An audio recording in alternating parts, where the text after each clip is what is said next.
Hey, good morning, everybody. Welcome to another Cars and Coffee with me, Kenny Brown. And if you're a car guy that wants to know more, learn more about performance in your car, you are in the right place. Because over the next hour, I'm going to share with you some of my experience. I've gained over 40 plus years in professional motorsports and building really cool cars. And also answering your questions and talking a little tech.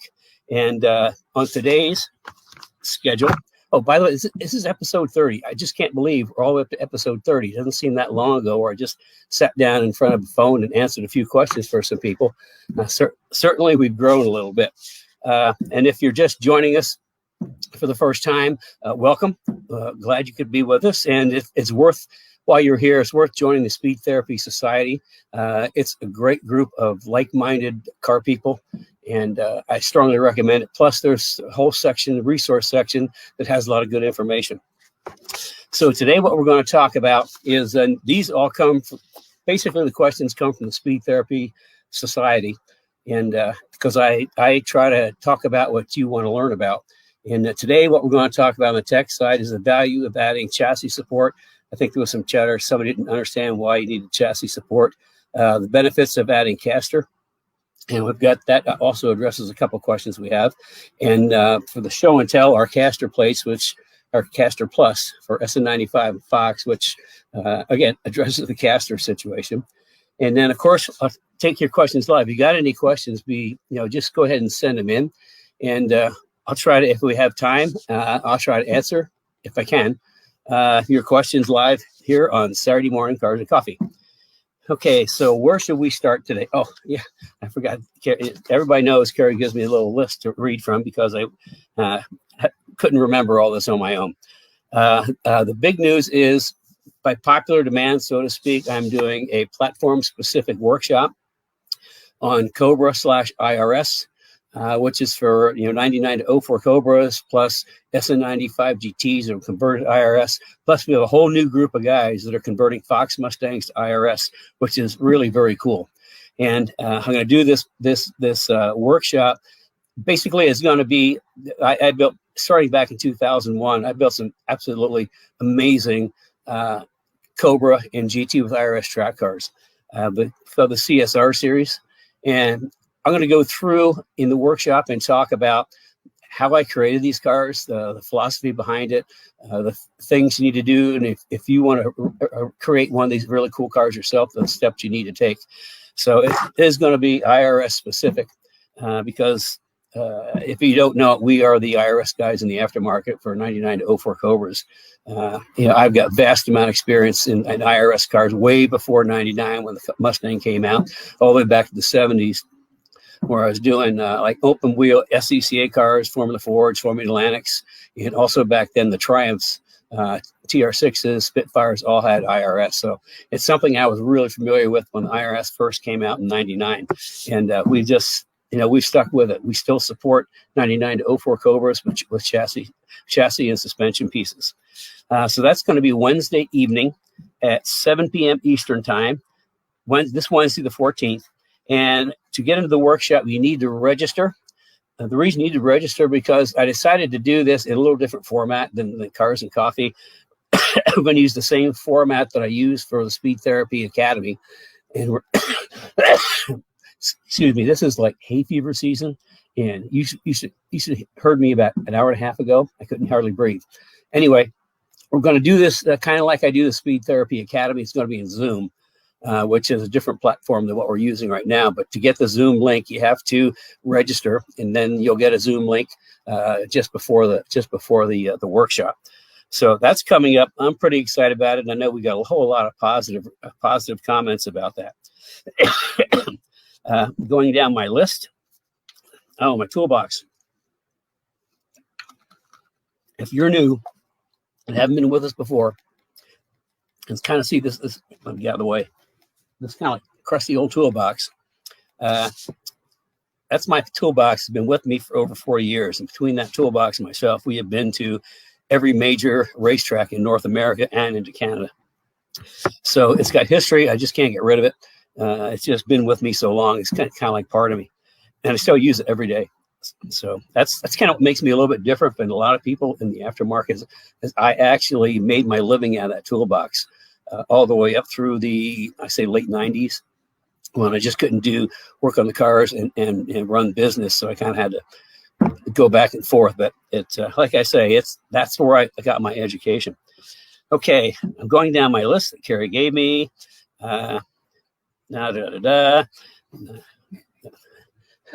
She's laughing at me. And we start we started Cars and Coffee because so many people just kept asking me. They said, boy, if I could just get into your brain for a little bit. So that's what we're doing. I mean, I'm just, kind of popping open my brain. It's got a lot of information in there, and I'm more than willing to share.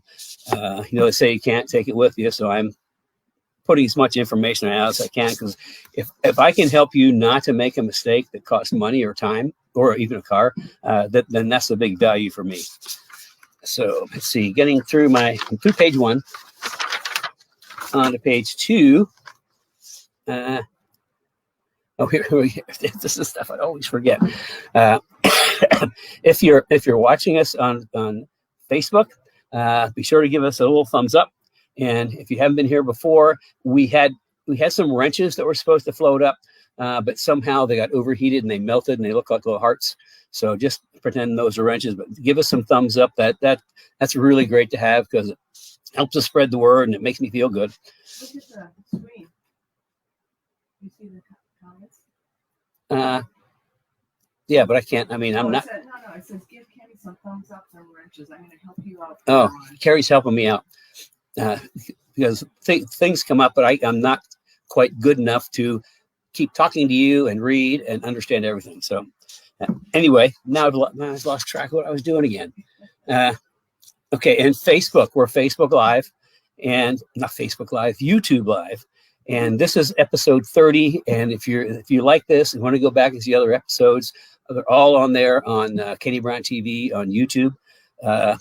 Please enjoy. I mean, there's a lot of good information there. People tell me there's information they're getting there that they can't get anyplace else, and I would have to agree with them. And each week I try to cover a few different segments. I told you what we're going to do this week, and I'm down halfway through the second page, Gary. I'm on schedule. Artwork. This month's artwork. As you know, I've got a pretty cool collection of automotive artwork, and I try to feature something every month. And this is another piece from Nicholas Watts. I've got quite a few of his pieces. And let me turn this over there like that. Just, man, I'm my own cameraman if you haven't figured that out. This is Nicholas Watts, and it's called the Formation Finish. And this is the GT40s finishing at Le Mans in 1966. And it's kind of a cool picture. I like it. Nicholas Watts has quite a few of of Le Mans, and this is another one of my favorites. In fact, they're all my favorites. But that's the artwork for this month. Formation Finish at Le Mans 1966. Okay, back to Cars and Coffee. Okay, what we're going to talk about today, and it's not going to be as normal, where we do like one thing after another, because the questions are wrapping into what I'm going to talk about.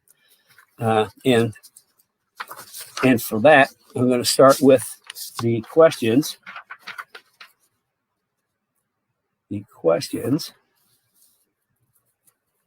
Okay. Okay. We had some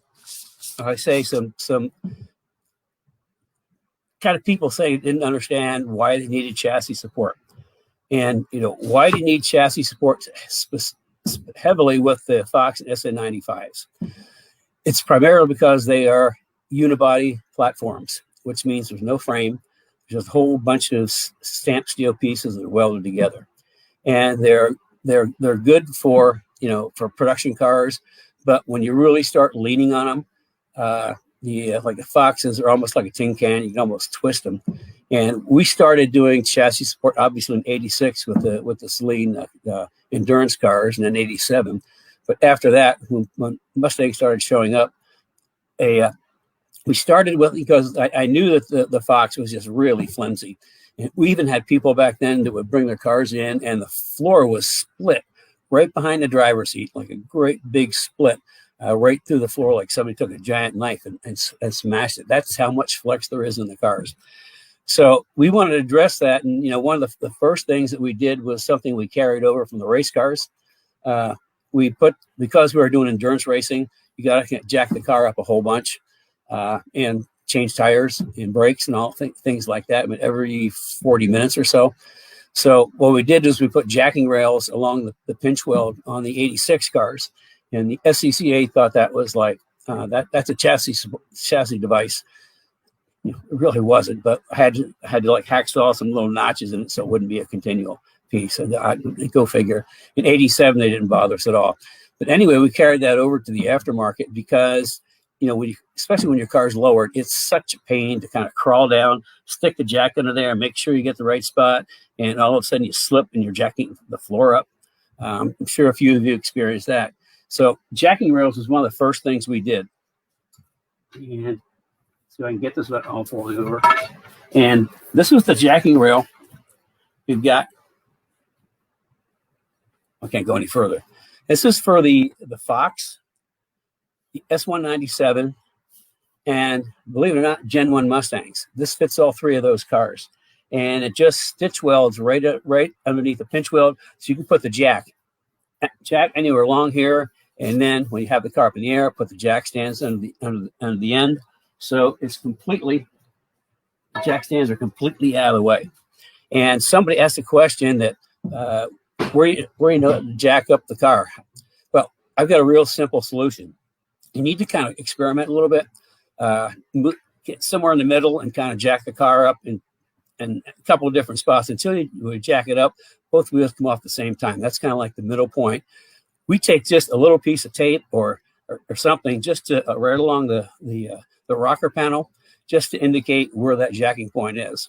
And to make it even easier, once we find that jacking point, slide the jack under, and just jack it up enough to hit the jacking rail, then we'll look straight down from the rocker panel, put a piece of tape right across the jack. So, I mean, that's how we made really quick pit stops. We knew where to put the jack and where to put it and how far in, and makes it really easy. So that's one part of chassis support. Now, sort of like the main piece in Fox SN95 is our double cross subframe connectors. Now, we have a subframe connector that connects the front and back subframes. And what I've done is I put this cross piece in there, which actually bolts to the base of the driver's seat and passenger seat. And by bolting in the middle, it does a couple things. One, it reduces the free span versus captured length, which makes them stiffer. And plus, it just takes any ability for the car to twist out. We were the first people to come to market with that a long, long time ago. Now you see a lot of people have copied it. In fact, a lot of the stuff we do gets copied. Someday I'll do a whole segment on how much stuff we've been first to market with. So the subframe connector was next, and that makes a huge difference. And then the third piece, which is unique to us, nobody else does this, is our matrix brace. Sort of buried it back here. Oh, I got some other jacking rails to show you. This is a jacking rail for S197, and it's a little different. And also we had to put these holes in it just so you can weld it flat to the pinch weld, because there's little buttons in there. It's a little bit shorter. This is exclusive to the S197. And then just recently, we have come out with a really unique jacking rail for 550 cars. One of the problems that I had with the 550 cars is there's no real place to kind of really weld across for the pinch weld for a jacking rail, but there are two flat points in the bottom of the pan that actually have bolts already there, which makes it a natural for bolting on. The only problem is they are at a 5-degree angle to the ground, which means if you use like a traditional jacking rail like we have, it's going to be tilted 5 degrees, then it's not going to be flush across the bottom. And a lot of people, I've seen other jacking rails out there that people either twist them or just put them on that way. And I didn't like that idea. So we actually went to work And we have a fabricated jacking rail, not a tube, but a fabricated jacking rail. And crunch. That's kind of what it looks like. But what's really unique about it, let's see if I can swing it over here without hit myself. Can you see that? It's not a triangle. It's got that 5-degree kick into it, so that it's really hard. So that when it's flush to the ground, we have 5-degree offset, so it bolts up onto the onto the car, which it took a little bit for us to work that out, but I'm pretty excited about it. I think it's pretty cool. It's like everything else, we're known for innovation, so this is kind of a big innovation in jacking rails for F550 cars. And here's just a short little segment that you can see. It doesn't even show very well. There we go. You can see the angle of it. So that's something we're kind of happy with. And where our left off is, so we got our subframe connectors. This is Fox SN95 because their chassis are really, really flimsy. That's the only way to put it. I mean, if you take a Fox and jack one front wheel up, and that's the only thing that's going to come off the ground because the car will twist so much. So we came up with the subframe connector and the jacking rail. And what we did is I tied them together with a matrix brace. And we had a question on why I use triangles in our matrix brace when other people don't. Well, it's really basic engineering. In engineering, the triangle is the absolute stiffest formation that you can make. So what we do is by doing the matrix break this way. Okay, so we got the subframe here, jacking rail there. We've got one full triangulation there. Okay, but then you look down here, and here's the subframe. We got another triangulation there, so that's 2. We move down here. See, I've got enough room, and the same thing. Jacking rail across here. That's another triangulation. Subframe across here, another triangulation. That's 4 full triangulations under each side of the car, which does a tremendous job of stiffening up the chassis. Now, some people say, well, if you stiffen the chassis, the rides get stiffened. Absolutely 100% the opposite. Putting the system in here, the matrix system, actually improves ride quality. It improves handling and improves ride quality. And we've had people that we've installed like a matrix system to that don't get half a mile away and they call up and say, this is a different car. Because what we've done, we've taken that twist out. Now, the thing about the twist in the early platforms is it becomes a 5th suspension member that's uncontrolled. Now, you've got front suspension, rear suspension that's controlled by springs and shocks. So all of a sudden, you've got this 5th suspension member that is twisting with the car. And also, it takes power to twist. It takes energy to twist it. And that's energy and power that should be going into the ground. So by taking the twist out, first of all, ride quality is improved dramatically because all of a sudden the chassis is not moving. It also takes a lot of squeaks and rattles out, but it's just absolutely recommend that for anybody that's got a Fox SN95. Now, somebody also asked that on the S197s, why there's only 2 pieces instead of 3. Well, the answer is pretty simple. If you crawl underneath, you're going to see this great big frame that goes from front to back. So they actually Ford put subframe connectors, so to speak, right in the car for us. So all we have to do is put the jacking rail on and then connect the matrix to the frame that goes through there, and it's the same as any other car. Boom, we're done. So that's kind of like the whole thing behind chassis support. It's really, really important. Car chassis support. Now we also had strut tower braces. We haven't brought them all back into production yet from before. We do have them for the 0304 Cobras. We've got more that are lined up to be produced over the next year. But the other thing that we do, because we convert most of our cars to coilovers in the back, just because it's so much easier to control ride height and spring rate. And we have a rear shock tower brace that we strongly recommend that goes with the coilover package, but you don't have to have coilovers to put the rear shock tower brace in. So that's kind of like the quick overview of chassis support. And She's handing this back to me. Oh, and she's holding up label. Yeah, to know that you've got a genuine Kenny Brown chassis piece and not a ripoff or a copy. Every product we do is serialized, and so if you're looking for stuff and you're not sure if it's ours or not, if it's got a serial number, a serial tag, it's ours. Chassis support, suspension pieces, everything we do is serialized. And the reason we did that was a long time ago. We were getting copied so much that we had to come up with a way to differentiate genuine Kenny Brown products from all the copies. So we just started serializing pieces. So every single piece we sell will have a serial tag on it, and they're registered in our books. We know when they were built. So we kind of got through chassis support. Next on the list, let's see. Oh, here's some good ones. I got the S197, why the matrix is triangulated, where to place the jack. There was some discussion about seam welding in the society, and there's a lot of philosophies on seam welding. If you seam weld every seam in the car, you pick up a lot of weight. I mean, a lot of weight, because you're adding steel. I have kind of a different philosophy than some people.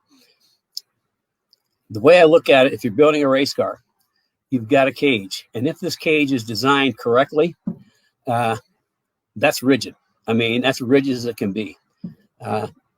If I do seam welding on a race car, for the most part, it's going to be from the firewall forward, because you don't have as much frame and as much cage up above in front of the firewall. So I'll do some not continue welding, just stitch welding every couple inches, because A, you don't want to add too much weight. B, you don't want to add too much heat. So that's the way I look at it. And some cars, I may do a little bit in the back around suspension pickup points. But I just, seam welding an entire car for like club racing is, I mean, you can do it if you want. I just think it's a lot of energy that you don't need to spend, and a lot of weight that you add to the car. So that's my philosophy. I'll do a little bit in the back.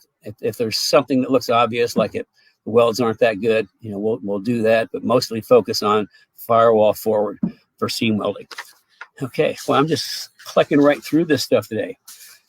Now we're getting into, okay, this is from Michael. Since F550 has about 7 degrees of caster built in, is more recommended for autocross/street car. Most available plates are camber only. Well, ours aren't. We have camber and caster adjustment. And, the way I look at caster on a Mustang, you put every bit of caster you can get into it. It only does good things. And the second part, he says, I heard from some competitive Solo 2 racers that too much caster results in cross weights, car balance actually changing while negotiating corners. Okay, it's like, what kind of cars are they running?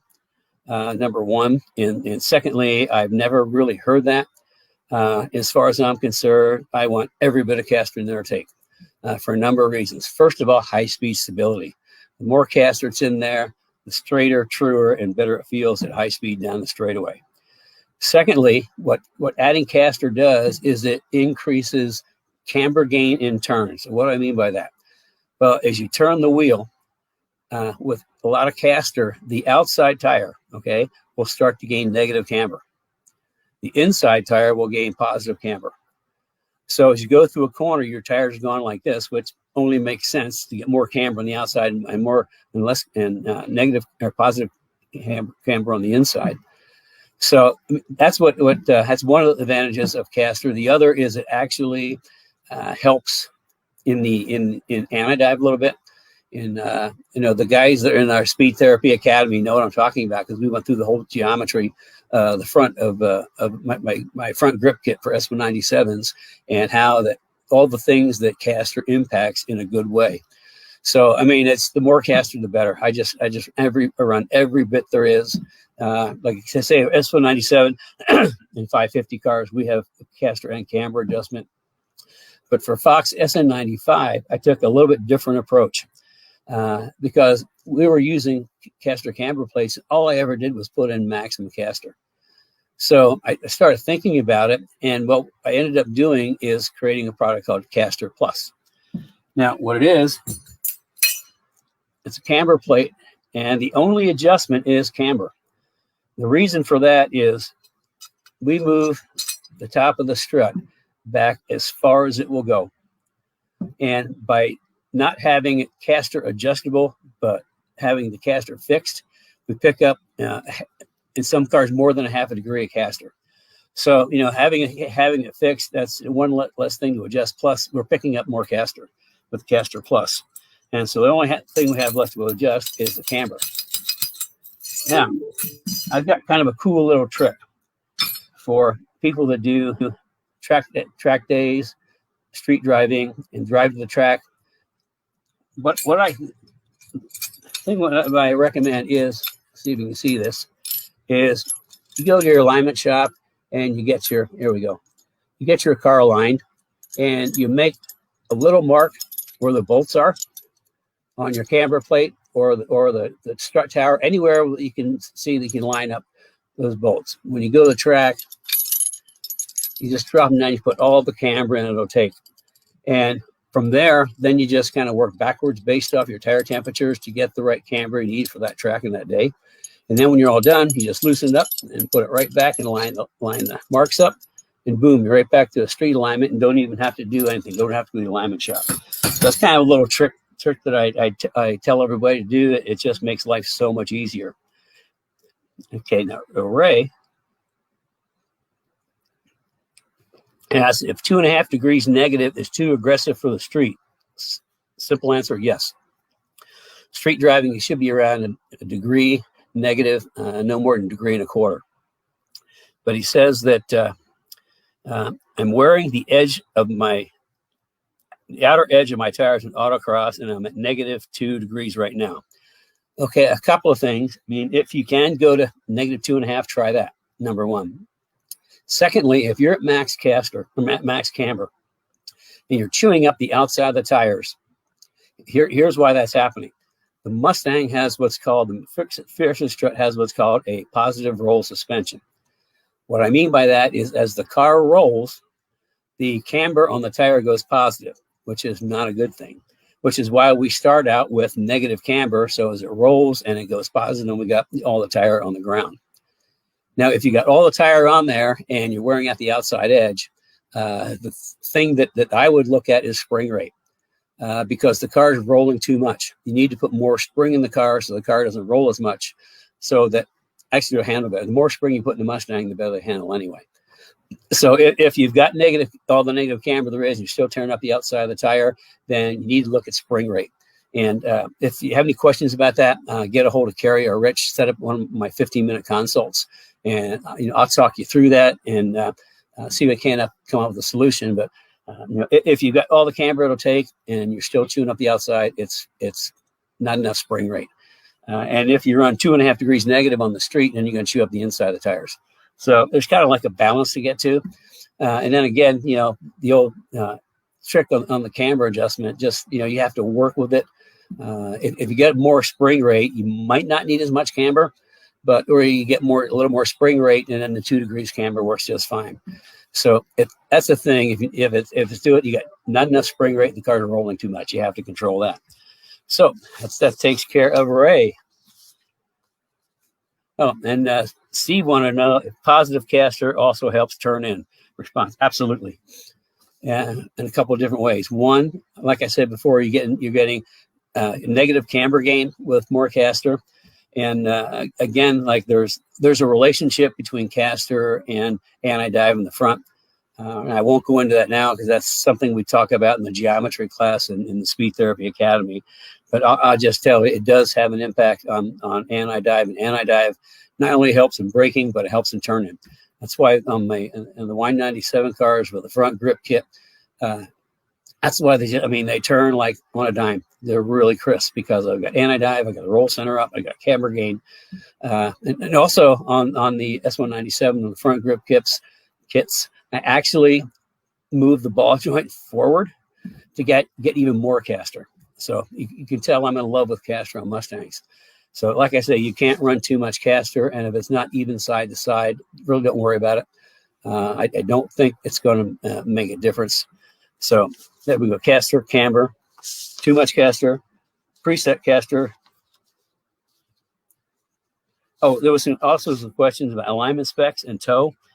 If you go to in the Speed Therapy Society, in the it's called the resource, Carrie? Yeah, it's under the unit section, but it's our resource guide. Under the unit section, it's a resource guide, and you're going to find a sheet I put together as basic alignment specs for all the platforms.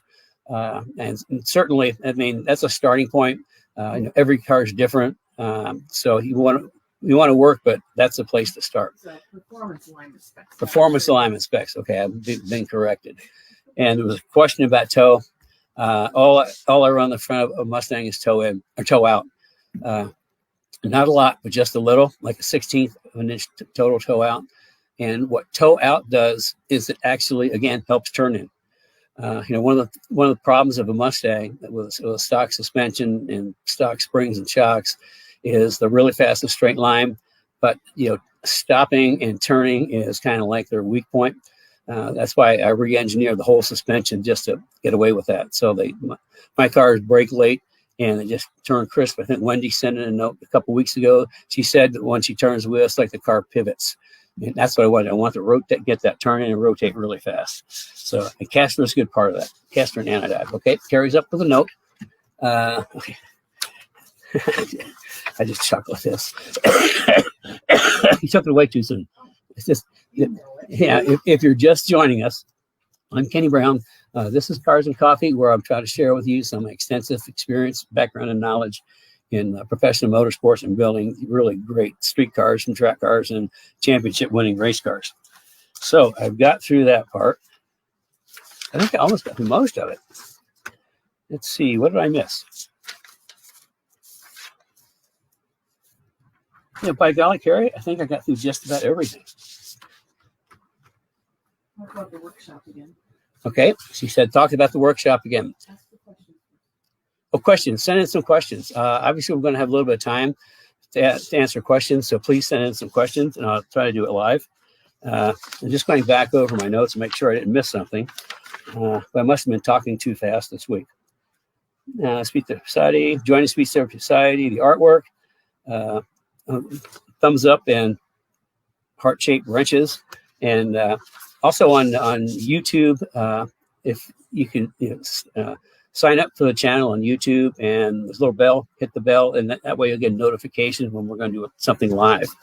And I'm going to repeat that this Wednesday is a platform-specific workshop, sort of by popular demand. I have a lot of people asking about this, and it's for Cobras, 9904 Cobras with IRS, but it also is for anybody that's converted, like a SN95 GT to IRS, or people that have converted or are thinking about converting a Fox to IRS. I think that's kind of like a really big group that's starting to happen now is IRS and Fox cars, and I think that'd be just amazing because they're nice and light. I just think that'd be a really cool setup because I know in Kermie, my 2001 GT that we basically turned into a Cobra with IRS. I mean, that car was a dream to drive on track. I mean, I could put it anywhere. I could drive it all day and not get tired. So I love the IRS in these Mustangs. And like I say, I'm going to say we're authoritarians for lack of a better reason, just simply because I have so much experience with them. And we are still supporting 99-04 Cobras with suspension and chassis pieces. And anybody else that's doing an IRS. I mean, we've even set IRS up for somebody who was putting one in an old Fairlane.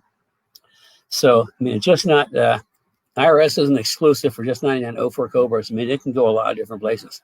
So this is going to be a good workshop because we're going to go through how I built a car like Kermie, or we had on there for a long time, the CSROT, which was a 2003 Cobra. Just how I build my cars and why and all the philosophy behind it and how you can, build one yourself to make an exceptionally well-handling car. And Carrie is here with a computer, which means I've got a question or she wants to tell me something. Are you through your... I think I'm through everything. I don't think I missed anything. Okay. If you want to ask some questions, just put them in the comments right now, and Kenny will answer them. We have a couple of questions, Kenny. Let's see. This is from Brad Grissom. What about roll bars and cage design and the essentials? Going back to chassis support. Roll bars and cage designs. Okay. By roll bar, I'm guessing he's meant like a 4-point or 6-point roll bar. And anytime you can add structure to a car, you're going to improve chassis stiffness. Now, on the 550 cars, we get a really nice 4-point bolt-in from a different manufacturer. That's a really nice product, which is why we haven't taking the time to produce one ourselves, because we can get it, and it's a really good product. We used to have for the Fox and S197 street cages. We haven't brought them back into production yet, but they will be maybe a year off. But what I did with those is it looks like a 6-point, but it's actually an 8-point on our street cages, because we had the main hoop, which bolts to the floor. We had the bars running back, which bolts to the rear wheels,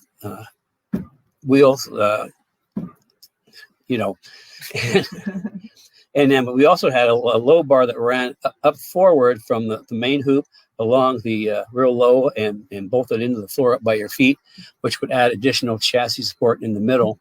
But to make it even stronger, we actually had the main hoop bolt into the seat belt point on the B pillar, which just makes it super extra strong.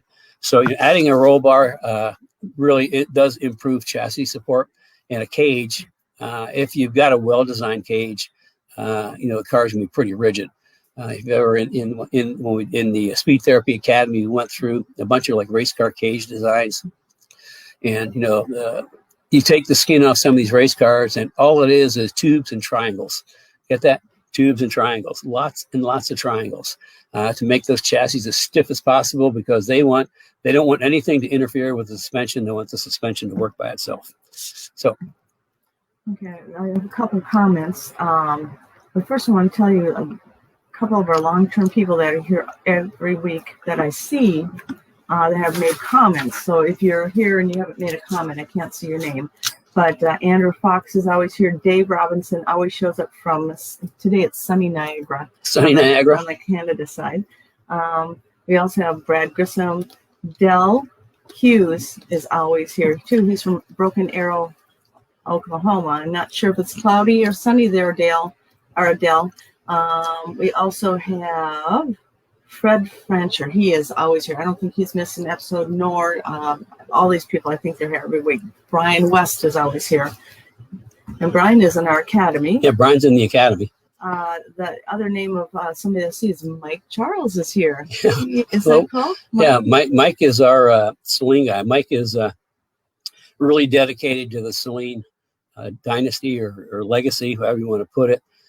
He managed over the years to purchase both of the 86 Celine R race cars that I built in 86, one of which won the 24 Hours of Canada.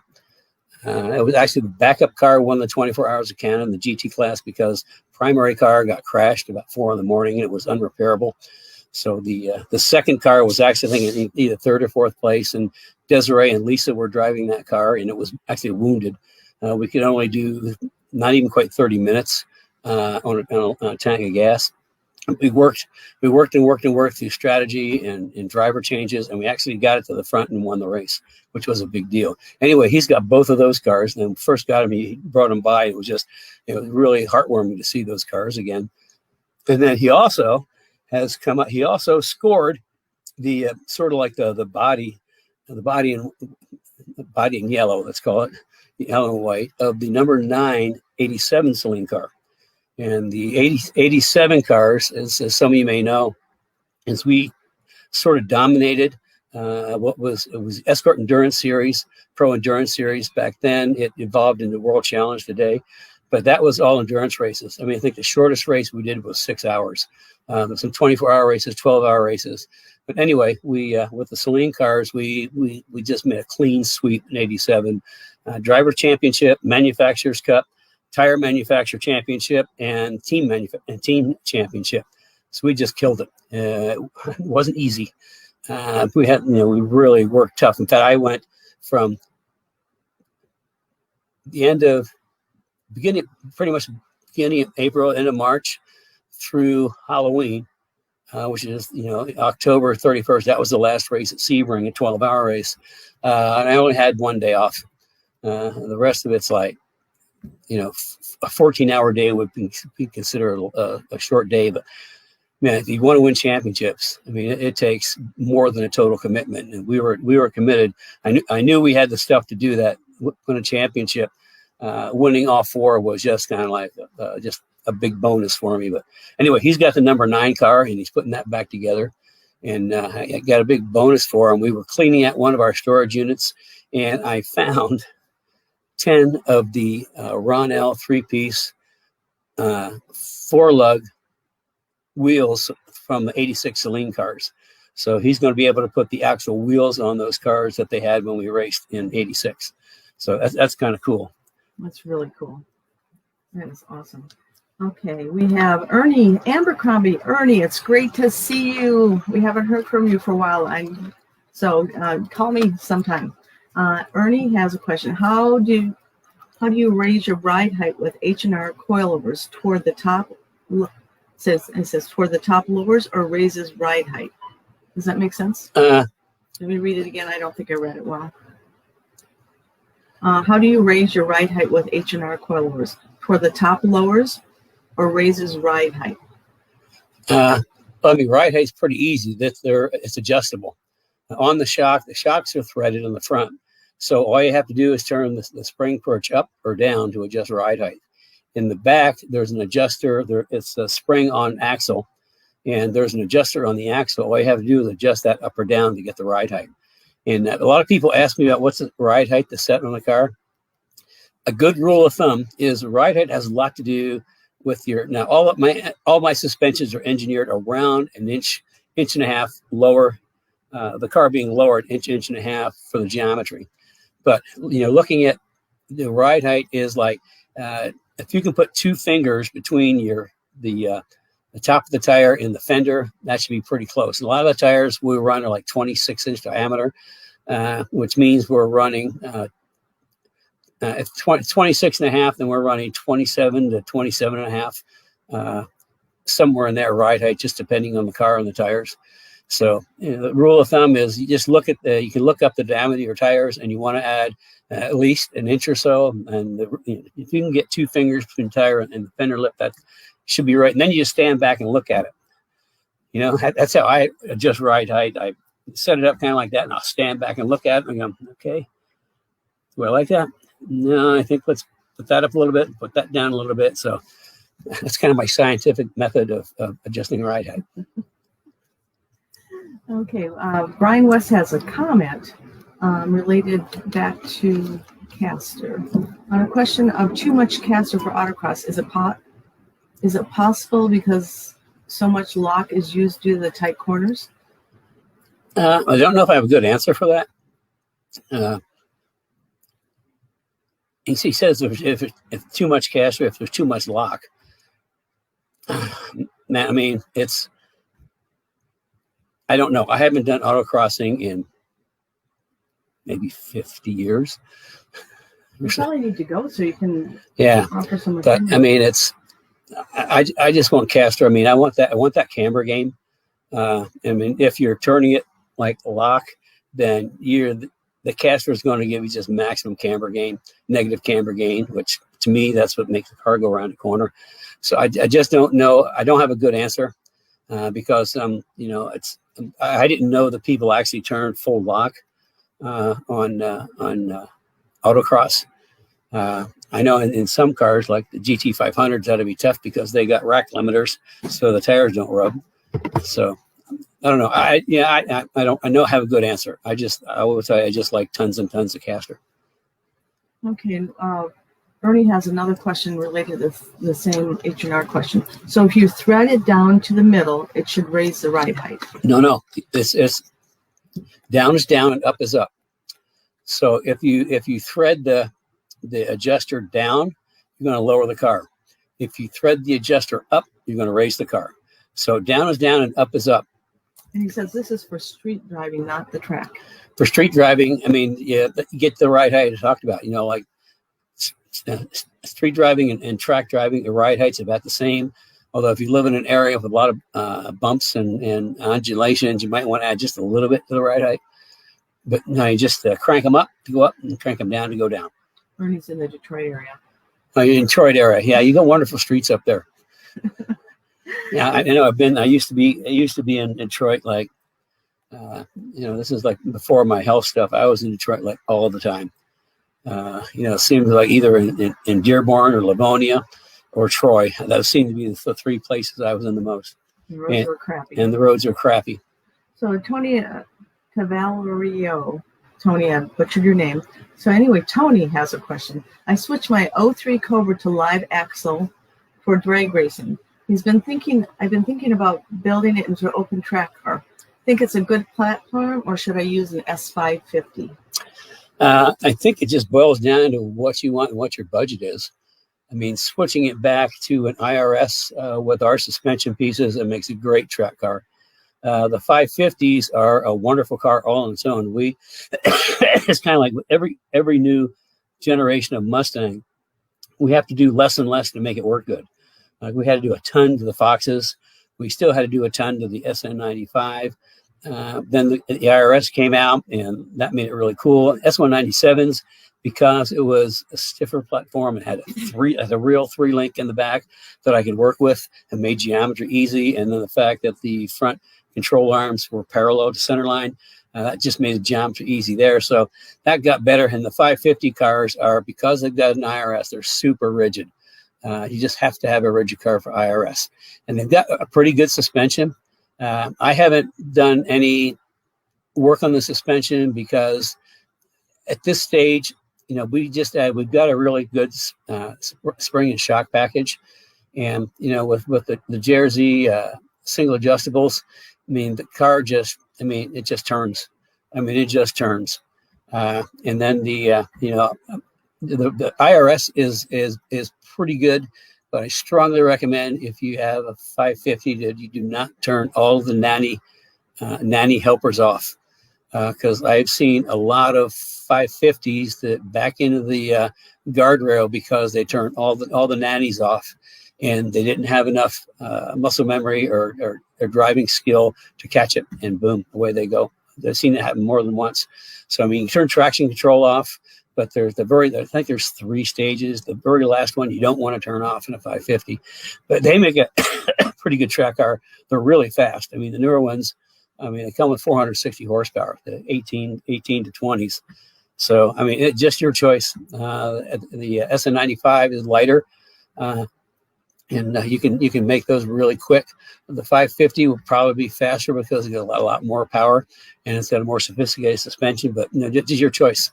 It depends on your, what you want and what your budget is. You can go either way. Yeah, if you want to set up a 15-minute call with me, just get a hold of Rich or Carrie, and I can kind of talk through with you and maybe help you. Okay, we have one comment. If anybody has any more questions, this is your last call for questions. Last call for questions. Okay, here we go. Brad has a comment. He said he converted his SN95 live axle car to Kenny Brown complete IRS rear suspension. The IRS Cobra Workshop will really help you if you're considering switching to IRS or upgrading your IRS Cobra. There you go. Yeah, I mean, anybody's got the full package on there. We've got a couple of guys in our Speed Therapy Academy that had 2000 Cobra R's. I don't know if you guys remember the 2000 Cobra R's, a pretty cool car. That we completely redid the suspension, and like Joe Johnson said, it was one of the best driving cars he ever had. He sold his, and he wished he had it back. But it was kind of odd one. You don't see too many 2000 Cobra R's. At the end of one season, after the last track event at Putnam, we had 5 Cobra R's in the shop, all getting new suspensions.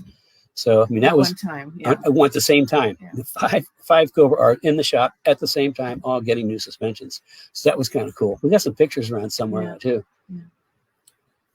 So anyway, I think that's it. The workshop is speed. Well, once you do the word, I'm kind of flipping over my words here.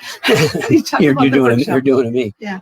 But I'll remind you again about the workshop Wednesday evening, 7 o'clock Eastern time. It's going to be a different format. It's going to be in Zoom, just like we do for the Speed Therapy Academy. And to get the link, you have to register. That's why you have to register, so you can get the email. The email link can be sent to you. So click on that and then join the meeting. If you haven't used Zoom or don't know that much about it, call in and we can help you get set up and understand it. It's pretty easy. It's pretty cool. So in the links, if you can't catch it, it's in the comments. During this session, we're also doing some Facebook ads. It will be on the Speed Therapy Society page, the Kenny Brown Performance public page, and also you can find it on kennybrown.com. It's on the homepage, so you can get the link to register. It's well worth the time. It's about a 2-hour session. I'd say maybe an hour and a half, but we'll see. Mm.